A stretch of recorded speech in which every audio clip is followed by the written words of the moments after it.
Hey everybody, welcome back to I Know a Guy. If you're new here, my name's Anthony. I'm a business profit advocate. On this show, we interview entrepreneurs, business owners, professionals, and just people doing cool things. For example, today we're meeting with Leslie Capps. She's the owner of Wild Woman Marketing, helping entrepreneurs stand out in the marketplace by focusing on their unique story and branding. She wrote a book in 30 days and it's going to the Oscars. How you doing today, Leslie? Great. Thanks for having me, Anthony. Super excited to visit with you and your audience today.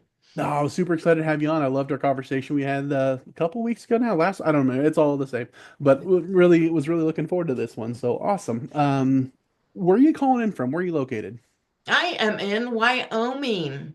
Yeah. I'm probably your first guest from Wyoming, right? As far as I know, nobody else has bragged about it. So no. Exactly. Right. Maybe other people like, I'm not gonna tell anybody. I'm from Wyoming. Yeah, yeah. Yeah. Are you a lifer? You've been there forever? You recently moved to it? Okay, the weird story, just how the world works, right? I was born here when my parents were going to school at the University of Wyoming, but I grew up in Idaho. I lived in Jackson, Wyoming for quite a few years and came back here to finish a degree and just kind of stuck around. But clearly, there's some sort of weird vortex, right? The first house I bought was three doors down from where my parents lived when I was born. My mom said, and she didn't know, I didn't know, she said, do the Pennies still live there? And I was like, yeah, how would you know that? She's like, we lived in their basement when you were born. Now that's kind of weird, right? Yeah, that is odd. There's something about it must be drawing you back to it. Exactly. I know. Like I said, it's like this big vortex. I can't get out. I can't get out. So, I got you. Well, since you can't get out, what do you do for fun while you're there? What do you recommend people do if they visit? probably mostly outdoor stuff, right? We're very small population wise. In fact, like I joked during COVID, which wasn't all that much of a joke, is like we in Wyoming were like, what's a big deal? We stand feet away from people anyway, right? So yeah, we had limited, in some respects, ramifications in the sense of space, because there's a lot of space. But I have deer that sadly come through and pillage the garden and skunks and raccoons. So we live on the edge of prairie right in the middle of wildlife. Antelope come through. That's awesome. Yeah, I love that rural feeling when you don't have to worry about the social distancing. Everybody's socially your nearest neighbor's a couple miles away, right? So Right. Maybe not quite that, but yeah, still there is space, right? So you don't have those situations as much where you're in those huge buildings and all the people are confined. yeah, We're still able to walk the dog out on the prairie because there's only the wind and you out there. yeah, yep, I get that. So what can you tell us about what you're doing? What's Wild Woman Marketing about? Sure. It's really about so it started out as just marketing, right? And I say just with the quotes because I don't think there's really anything as just marketing, but with all the tools, ads and creating organic content, which still I do, but what I realized was there was a real disconnect that a lot of times that wasn't working. That wasn't the real answer people were looking for. So I started digging deeper and I'm like, ooh, sales. Sales really bogs a lot of people up. But again, that wasn't the full answer. And what I realized was that people need to get clear on who they helped, how they helped them, and not so much the process, but like what the benefits were of the help. And the until they were, it didn't matter what you did as far as marketing. It just wasn't going to work. So how do you create this framework that's really simple? Because thank God I was gifted with a simple brain, right? Um, that everybody can do and that makes you stand out. And it really came down to storytelling.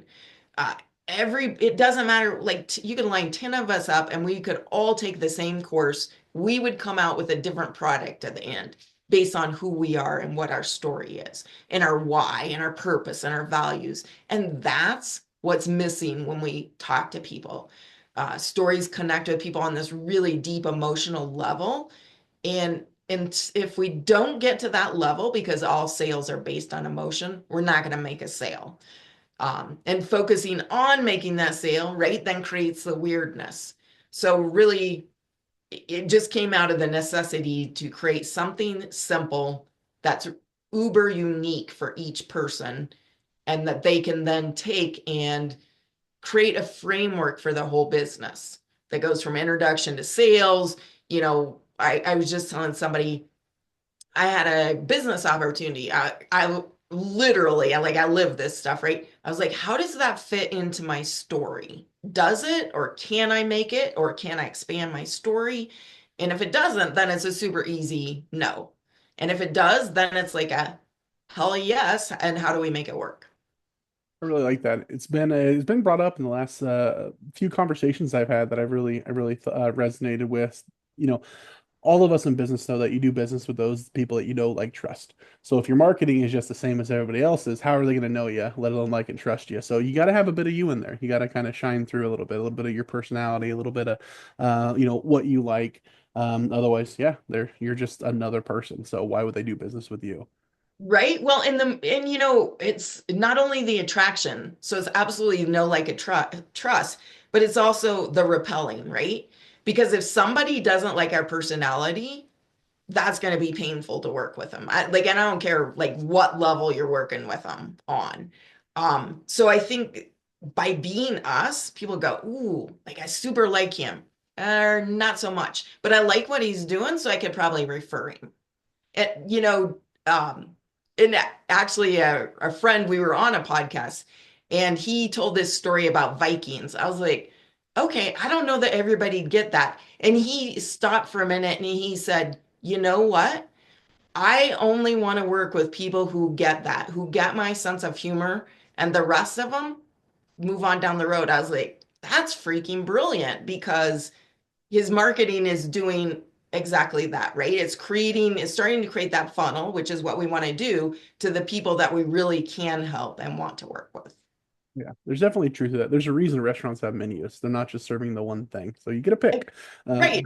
Absolutely. Yeah. And you can have a choice, but yeah. If your nachos, be the best spicy nachos or whatever your individual is. So awesome. Yeah, I like that. So how did this all get started? So, Wild Woman in marketing and then writing a book in 30 days. Like who does that? Right? Who does it? Well, yeah, I don't know that I would have done it, except that you have a deadline of, if you don't write a book, you don't get to go to the Oscars. So, right.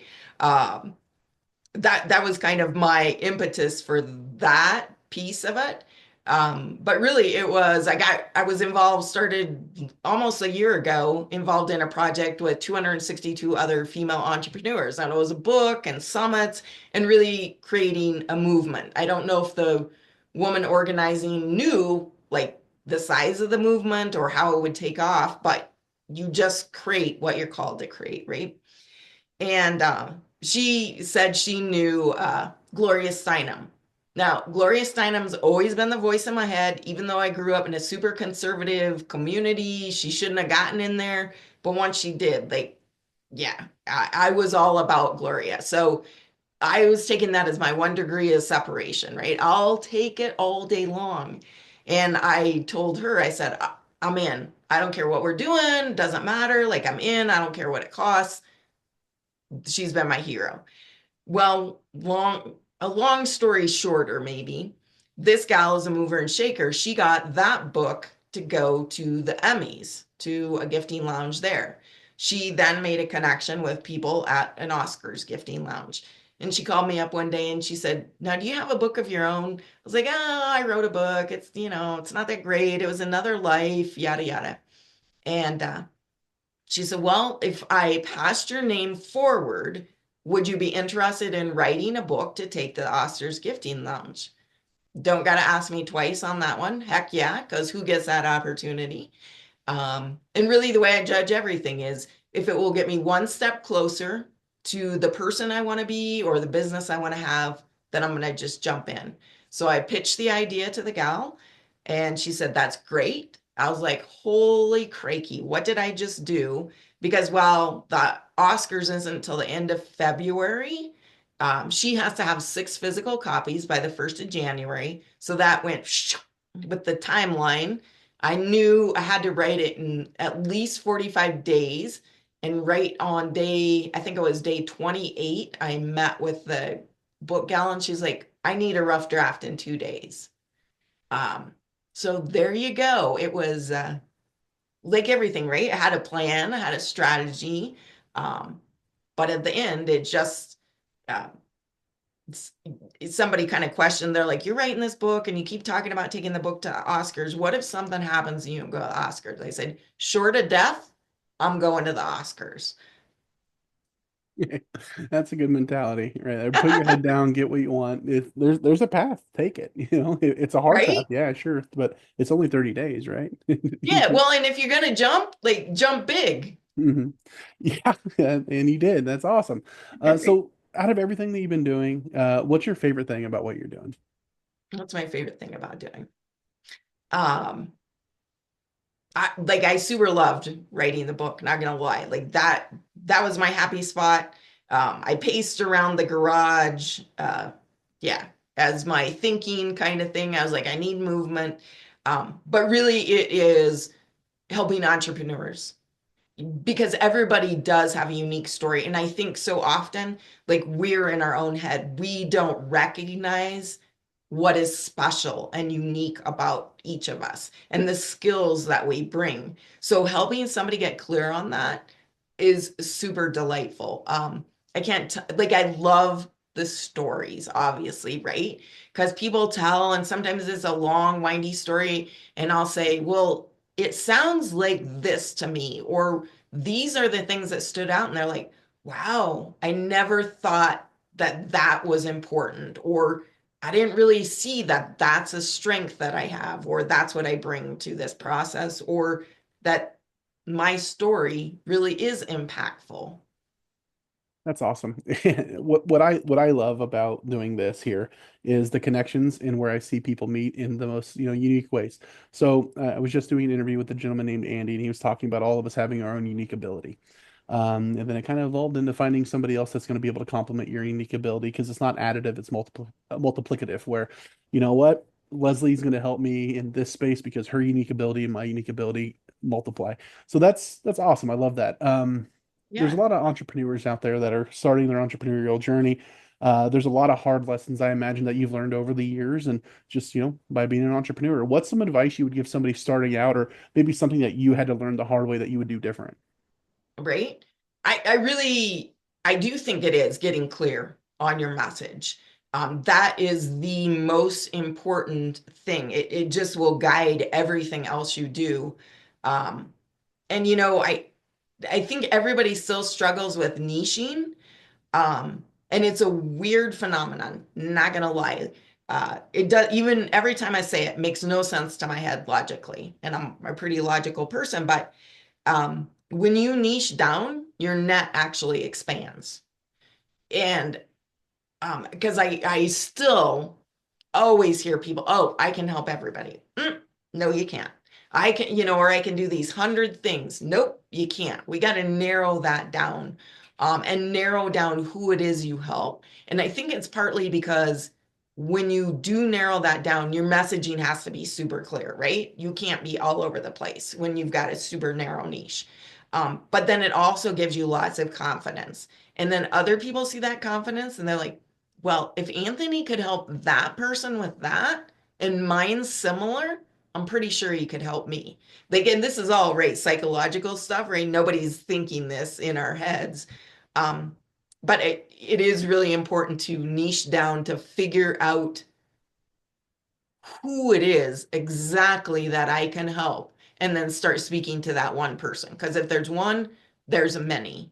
And I don't think there's many niches that are so nichey that there's not enough people in there to create a business on. Okay.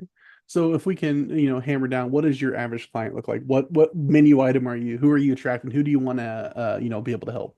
Sure, sure. So it's one of two types of people, people just starting out and really unclear on not only how to build a business, but how to create that messaging, right? How to create the story then that can be used for books or for podcasts, for written content, whatever it is. Then the second level is somebody who has had a certain amount of success and they're stuck. Because here's the deal, we need to create that next persona, that next story that you step into. Okay. One thing about niching too is you kind of get really comfortable with your slice of the pie. Um, who do you synergize well with that, might you might service similar clients, or you might be able to refer back and forth with really well that might be just outside of your niche, but know some folks in it and vice versa. Absolutely.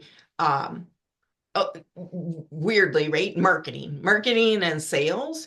I consult with some sales teams, somebody who has like fractional sales people, because sometimes they get clients that come to them that don't know these things that we're talking about, right? They can't articulate. They might have just had a certain level of success, but now they can't articulate who is it that I'm serving and what exactly are the benefits that I'm providing them. Likewise, marketing, because my marketing slash branding is more like this strategy, right? And how do we get you moving forward, set up those things to simplify and accelerate? So I also work with marketing companies who do some of the tools, is what I'll call them, right? Maybe the video production or social media management or ads, that end of it. Okay. So not to be too general, but to be a little bit more general, how Yep. can somebody stand out as an entrepreneur? Sure. I think somebody needs to stand out by getting really clear on their story, not only how they ended up where they are, but more importantly, why they're doing what they're doing and how it's benefiting the other person. Letting go of the process and really connecting with people on this emotional level of sharing their story and owning it and showing others how they can improve their business and or their life. That's awesome. Yeah, I really like that advice. Is there anything that I failed to ask or I might have missed that you wanted to mention? Um, ooh, I know. How about that? My book is out December 17th on Amazon. So y'all go write it, be excited, and feel free to write a review. How's that for a pitch? Yeah, what's it called so we can keep an eye out for it? It is Turn Your Story into Business Gold, the ultimate guide to stories that sell. Perfect. Yeah, and I think this will probably be coming out just after that. So I'll be able to get that link from you and I'll share that as well so people don't have to hunt for it. We'll make it easy. There you Um, go. Great. but other than that, how can people get a hold of you? Sure. They can reach out to me, Leslie, at wildwomanmarketing.com. You can always reach me through my website, wildwomanmarketing.com. And I'm on all the regular social channels, right? Whatever those are, LinkedIn, Facebook, Instagram. Perfect. And like I said, I'll get that along with the book link and we'll share it all in one spot so you guys don't have to hunt. If you're a little bit more shy or if you prefer a three-way introduction, you can reach out to me as well, and I'm more than happy to make that introduction for you and Leslie. If anybody out there would like to be interviewed, feel free. You can reach out to me as well. I'll have my link tree in the description below Leslie's stuff, so feel free to grab some time, reach out to me. But other than that, I really appreciate you coming on, sharing your expertise. I think there's a lot in there that a lot of people need to know, especially when it comes to, finding your brand. You're not trying to copy everybody else out there. That's the worst thing you can do, is be a cookie cutter, because why would they go with you when there's, a million others? So really standing out, niching down, that's important to know. So really appreciate that advice. Let's put it to use. Let's get out there and meet some more people. All right. Sounds great. Thank you, Anthony. It was a pleasure. This is my pleasure. Thanks.